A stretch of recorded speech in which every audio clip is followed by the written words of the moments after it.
19번입니다. 19번부터 22번까지는 우리는 시장에서 부동산은 아파트는 두 가지의 관점이 있는데 하나는 투자 관점의 아파트가 있고 또 하나는 거주 관점의 아파트가 있죠.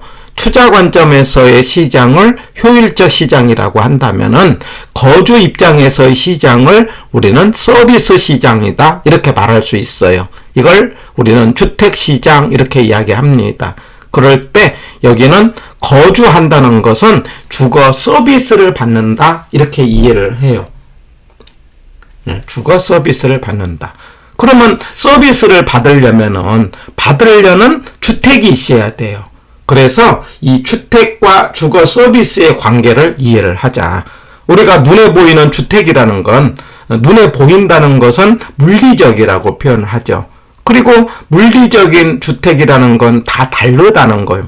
다르다는 걸 이질적이다 이렇게 이야기하죠. 그리고 다 다르니까 불완전 시장이죠. 그래서 주택은 불완전 시장이지만 그러나 우리가 그 안에서 거주한다는 서비스라는 관점에서 볼 때는 동질적으로 파악을 해서 이 추상적인 완전 시장을 가정하자 이 말이에요. 물리적인 주택은 불완전 시장이지만 서비스라는 걸 분석할 때는 완전 시장을 가정하자. 이거 하나 기억하고요.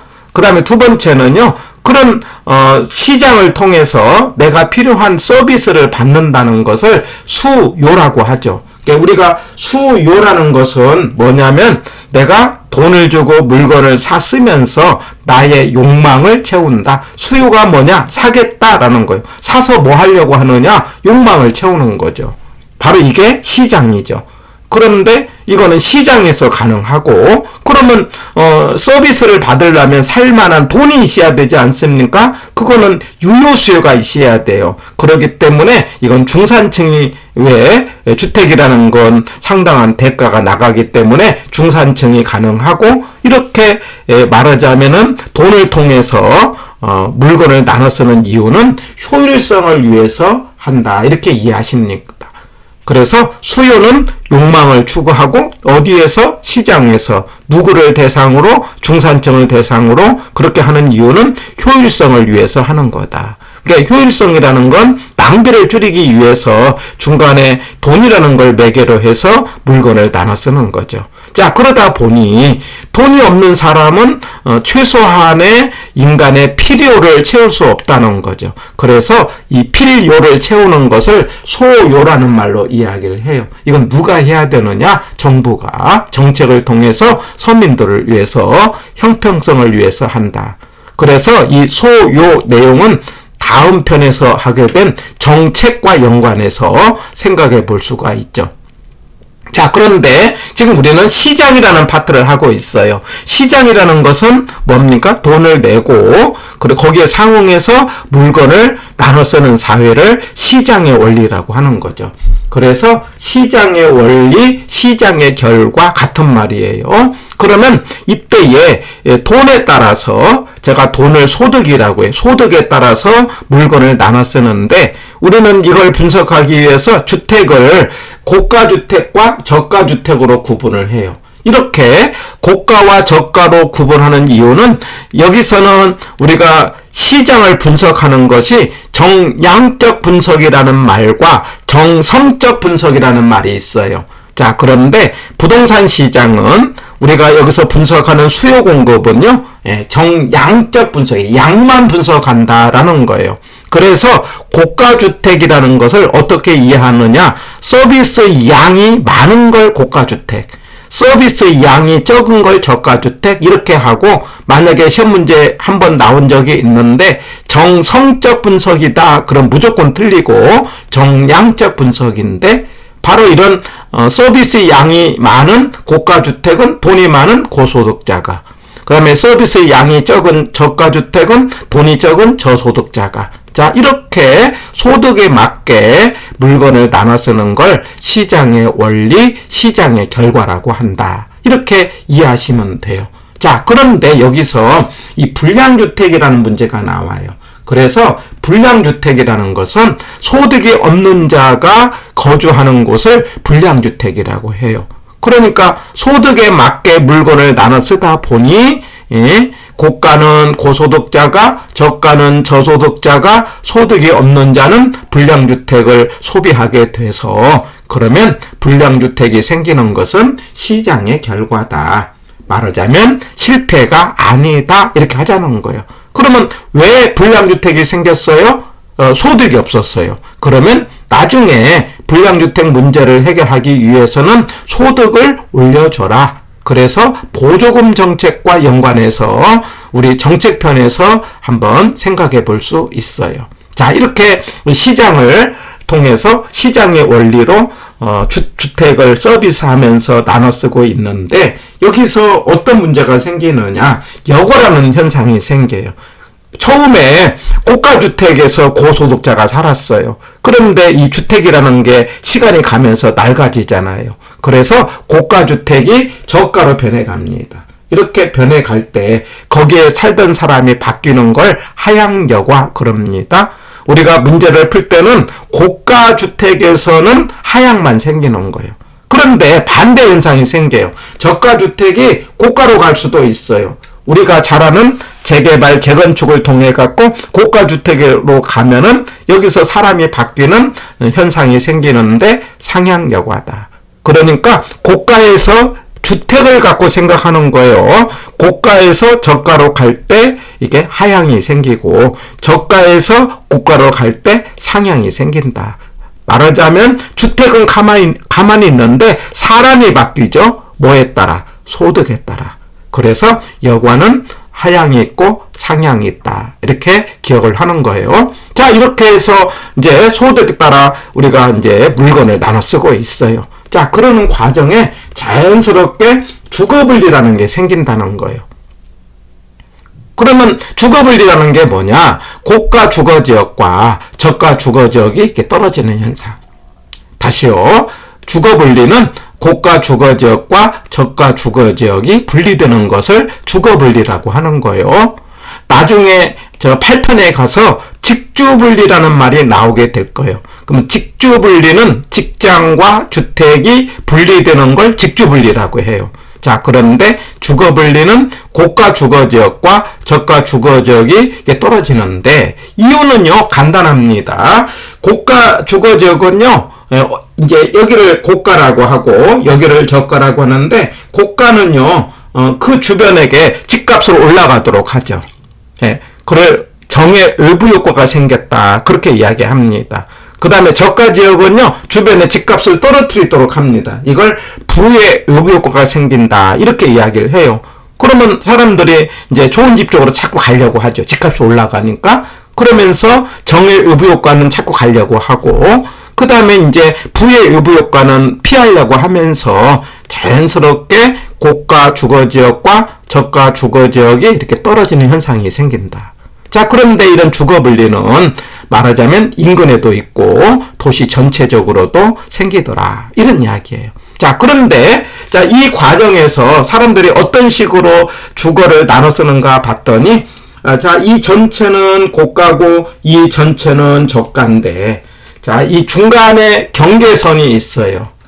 자, 이 경계 지역이 있으면서 이 고가 입장에서 저가에 가까운 이 지역, 바로 여기는 이제 고가, 순고가죠. 여기는 순저가입니다. 그때에 바로 이 지역은 고가 입장에서 저가에 가까우면 집값이 떨어진다는 거예요. 그래서 할인이란 말을 쓰고요. 그 다음에 바로 이 지역은 저가 입장에서 고가에 가까우면은 오히려 집값이 올라간다는 거예요. 누구 입장이라고요? 저가 입장에서. 그래서 그쪽에서는 할인, 저쪽에서는 할증, 이 단어. 그쪽에, 이 할증은 저쪽에서, 그쪽에서는 할인이다. 이렇게 거래되고 있으면서 주거를 나눠 쓰고 있는데, 자, 아까 뭐라고 했냐면, 소득이 나쁘면 불량 주거지역이 생겨서, 이제는 소득 문제를 해결하기 위해서 정부가 여러 가지 정책을 통한 이제 보조금을 통해서 저가의 수요의 증가가 생겼다. 말하자면 소득의 변화로요. 그러면 우리가 수요의 증가는요, 우리 지난 수요 공급에서 수요의 증가, 가격의 상승, 초과 이윤의 발생, 공급의 증가, 제가 수, 가, 초, 공 이렇게 하자고 그랬어요. 수, 가, 초, 공. 그래서 항상 수요의 증가 그러면 수, 가, 초, 공 이런 패턴 꼭 기억합니다. 수요의 증가.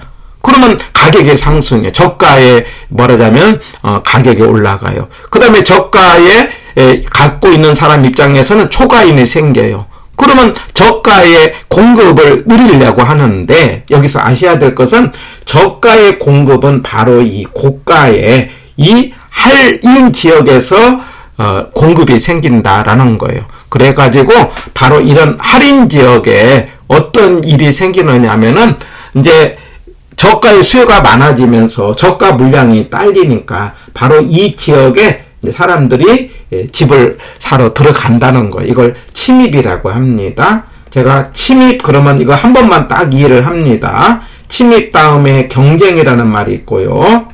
경쟁 다음에 지배라는 말이 있고요. 지배 다음에 계승이라는 말이 있어요. 계승이라고도 하고 천이라고도 합니다. 자, 이걸 제가 이런 식으로 이해를 하자고 해요. 어떤 지역에 이게 논이었어요. 논에 아파트가 들어서는 것을 침입이라고 하자. 논하고 아파트 같이 있는 것을 경쟁이라고 하자. 그러다가 아파트가 많아지는 것을 지배라고 하자. 그런데 어느 시점에 갔더니 그 주변 지역이 전부 아파트로 변해가는 거예요. 이런 걸 계승이라고 하자. 자, 이런 식으로 침입, 경쟁, 지배, 계승 이런 과정으로 땅의 이용에 변해가는데 바로 이 고가의 할인 지역에 저가의 사람이 들어왔어요. 이걸 침입이라고 합니다. 그러면은 고소득자와 저소 같이 있어요. 같이 이걸 경쟁이라고 해요. 지속적으로 들어오면은요 저가가 많아집니다. 그러다 보면은 어느 시점에 그 지역이 저가로 변해간다. 원래는 고가인데 고가가 저가로 변해갔다. 이걸 우리는 하향여과 하자는 거예요. 여기서 핵심 단어는 하향여과입니다. 그래서 우리 저가의 수요의 증가는 다시요. 저가의 수요의 증가는 하향여과다. 이 단어가 핵심이에요. 그리고 하향여가 되니까 여기까지 저가가 되어버렸기 때문에 저가 주택량이 증가된다. 자, 이거 패턴. 저가의 수요의 증가는 무슨 여과가 생기고 하향 여과가 생기고 하향 여과를 통해서 저가 주택량이 증가된다. 자, 이 패턴으로 여과에 관련된 우리 주거 서비스의 변화를 이해하시면은 문제를 쉽게 풀 수가 있습니다. 자, 다시 한번 19번부터 22번까지 정리를 해본다면은 주택은 물리적이고 불안전 시장이지만 그 안에서 거주하는 주거 서비스는 또는 주택 서비스는 완전 시장을 가정하고 그 서비스를 분석할 때는 정량적 분석이고 그래서 소득에 따라 이제 나눠 쓰게 되는데 그 과정에서 불량주택이 생기는 것은 시장의 결과다. 이런 말 기억하시고요. 자, 그러는 과정에 고가주택이 저가로 변해갈 때 사람이 바뀌는 걸 하향여과. 반대로 저가주택이 재개발, 재건축되어서 고가로 바뀌는 걸 상향여과. 그래서 여과라는 게 생긴다는 거예요. 자, 이 과정에서 자연스럽게 주거분리라는 게 생기는데 고가 지역과 저가 지역이 분리되면서 그럴 때 쭉 경계선을 중심으로 그쪽에서는 할인되고 저쪽에서는 할증되면서 자연스럽게 주거분리가 생기는데 만약에 소득에 따라서 나눠 쓰고 있어요. 그런데 주변의 소득의 변화로 인해서 어떤 식의 주택량의 변화가 생기는가 봤더니 만약에 정부의 보조금 등을 통해서 저가에 대한 수요가 증가된다면 고가주택의 할인 지역이 저가로 변하면서 바로 그 지역을 우리가 하향여과라고 하고 하향여과가 되면은 저가주택량이 많아지게 되더라. 바로 이런 패턴으로 서비스에 관련된 문제를 풀어보시는 겁니다. 자, 9번입니다. 틀린 거 됐네요. 1번. 주택의 하향여과 과정이 원활하게 작동하면 저급 공급량이 감소한다. 이거 틀렸죠? 저가의 수요의 증가로 하향 여과가 작동하면 주택의 공급량이 저급 주택량이 증가 이렇게 하자고 그랬죠. 그래서 1번이 틀렸다. 네, 답이 1번이 되겠죠. 틀린 거니까. 2번 저급 주택이 재개발되어서 고가구 소득으로 변하는 것은 상향여고라고 하는 거죠. 네, 맞습니다. 그 다음에 침입과 천이라고도 하고 계승인데 주거 입지의 변화가 약이 될 수 있다. 들어오는 걸 침입이라고 하고 같이 어울려 사는 걸 경쟁, 지배, 계승 이렇게 이해를 해서 침입과 계승, 침입과 천이로 인해서 주거 입지의 변화를 야기합니다. 맞습니다. 4번 주택의 개량 비용이 개량 후의 가치 상승보다 크다면 항상 우리가 이렇게 문제를 풉니다. 개량 비용이 고치는 비용이 가치상 크다는 건 비용이 많이 들어요. 그러면 안 고치죠. 안 고치면 주거가 낡아지기 때문에 하향여고가 되는 거예요. 그래서 이거 맞습니다. 그러니까 주택을 고치면 주거가 좋아져서 상향이 되고 주택을 안 고치면 주거가 질이 떨어져서 하향여고가 되는 거예요. 그러니까 고치냐 고치지 않느냐로 판단을 하면 돼요. 비용이 더 커버렸다. 그러면 안 고쳐서 하향여고하다. 이렇게. 그 다음에 5번 여고 가정을 주도하는 것은 고소득 가구로 정의 의부 효과는 가려고 하고 부의 의부 효과는 안 가려고 해서 비롯된다. 맞습니다. 해서 9번의 정답은 1번. 10번입니다. 주택의 상향 여과는 소득의 증가와 같은 이유로 인해 저가에 대한 수요가 증가했다. 제가 패턴으로 기억하자고 해요. 말하자면 이게 상향이 아니고 뭐라고 한다? 하향으로 하자고 그랬죠? 그래서 저가의 수요의 증가는 무슨 여과? 하향 여과. 이렇게 패턴으로 기억하고 1번은 틀렸다 해갖고 정답은 1번이 되는 거예요. 패턴으로 꼭 기억합니다. 2번 저 거주자의 소비량의 정도는 제한된 예상으로 효용이라는 건 만족이에요. 극대화하려는 선택의 문제다. 그래갖고 소득에 맞게 산다. 이런 이야기예요. 자, 3번. 저가에 대한 수요의 증가. 그러면 이제 뭐가 돼요?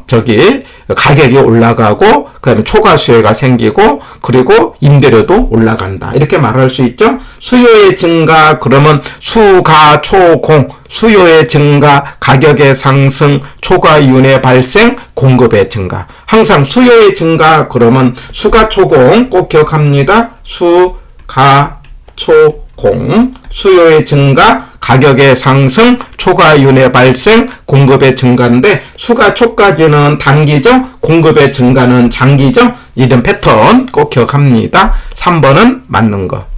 4번입니다. 어떤 지역의 토지 이용이 이질적인 요소의 침입, 그리고 바꿔가는 걸 천이라고도 한다. 맞습니다. 침입, 경쟁, 지배, 천이 맞습니다. 5번 불량주택과 같은 저가가 생산되는 것은 시장의 실패다. 그러면 틀리고 시장의 결과다. 그래서 실패로 볼 수 없다. 그럼 맞는 거죠. 해서 10번의 정답은 1번이 되고 여가를 중심으로 주거 분리를 중심으로 주거 서비스 시장을 공부했습니다.